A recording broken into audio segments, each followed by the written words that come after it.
Don't you love it when things are both easier and more affordable? Like when the rain washes your car for you. Or like when you save up to 10% by bundling your renters and auto insurance with USAA. Bundle with USAA and start saving. Get a quote today. Hilton brings you new ways to stay, with experiences that let you capture the glory days. Introducing the Graduate Hotels. Each inspired by local college towns, these stays are always original and never boring. Get in touch with traditions all across the country and enjoy a stay that's a class above the rest. Book at Graduate Hotels with Hilton Honors Points at Hilton.com. It's a win-win. Hilton, for the stay. Saturday presents, in the red corner, the undisputed, undefeated Weed Whacker Guy. Champion of hurling grass and pollen everywhere. And in the blue corner, the challenger, extra strength Saturday. Eye drops that work all day to prevent the release of histamines that cause itchy allergy eyes. And the winner by knockout is Saturday.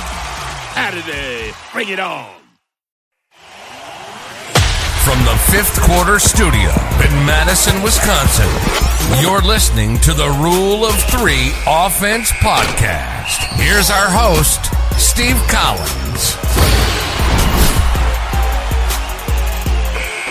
Hey, everybody. Today we're going to answer some of your questions. They've been really great, and people have been reaching out about the Rule of Three offense, and I love it. I love it. I love it. I love it. But before we do anything more with this, I want to make sure you know that everything, all 90-plus lessons and stuff are available over at www.ruleof3offense.com. Go over and check it out. I do not think you'll be disappointed. The community we've been able to grow is awesome, and I think it's great. I think it's going to be the offense of the future, in my opinion, because we're teaching kids to play and they're not having to memorize 80 billion things. But so the two things that people have asked are a couple, first of all, about alignment. So we'll talk about, the 4-out, 1-in alignment. You can also run it, but with a 3x2 alignment, but we'll talk about that. And then we'll talk about how we can transition into the offense out of this alignment. So you can run the Rule of Three offense, with 4-out, 1-in. Absolutely. It doesn't have to be 5-out. It looks a little different. And the mesh point is a little, it sets up like the dribble dive. Any of you that know that. So because 5 or the 1 always is opposite the ball. And then they watch the mesh point. They watch when screens happen and stuff and where they should go. Is that it's basically you want to keep that lane area open. So if someone starts cheating, then the 5 has their own specific sets of rules. The big concept is not available in the alignment. Keeping the lane open is something you want to do. And as you put 5 there, someone's going to sit into that paint area. However, if you have a 5 that is really good at reading, then you can have them rise. You can have them pop to a 3. You can do that. So the alignments are similar. And if any of you have run the dribble drive, the alignments for 5 is, as the ball goes to the right side, they go to the left side short corner or to the distance that you think they can make it. If they can only make a layup, then you put them in the block. However, like I said, the one thing it's going to take away is some of those cuts and some of those things in the middle that maybe you want.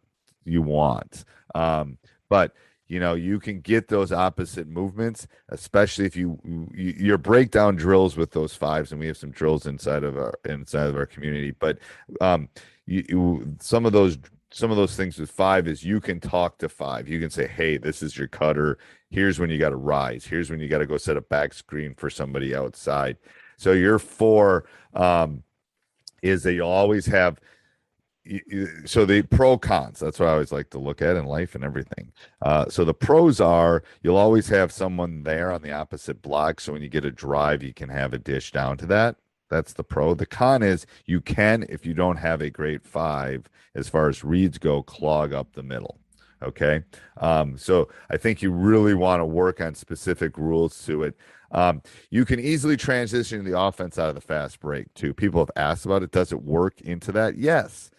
Yes, you should be pushing the ball up. You should be talking about rules. You should be trying to score in those first 7 seconds on the offense. There's there's nothing special with that.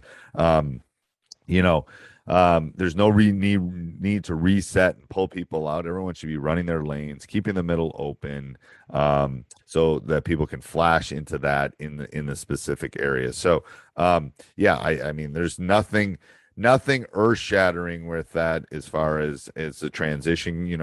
We talk about some plays and some set things inside of the offense, but just stay wide. If you stay wide, it will definitely work into that transition offense. You'll be able to score so many points because they don't have to run to a specific spot and then set a specific screen. We don't have to set a high 1-4 horn set, blah, blah, blah.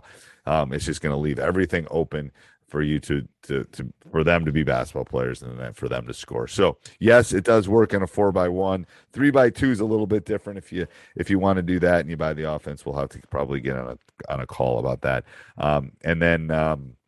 What was I saying? And then in the transition, it definitely works in that transition area. So let me know if you have any questions, and have a great day, everybody.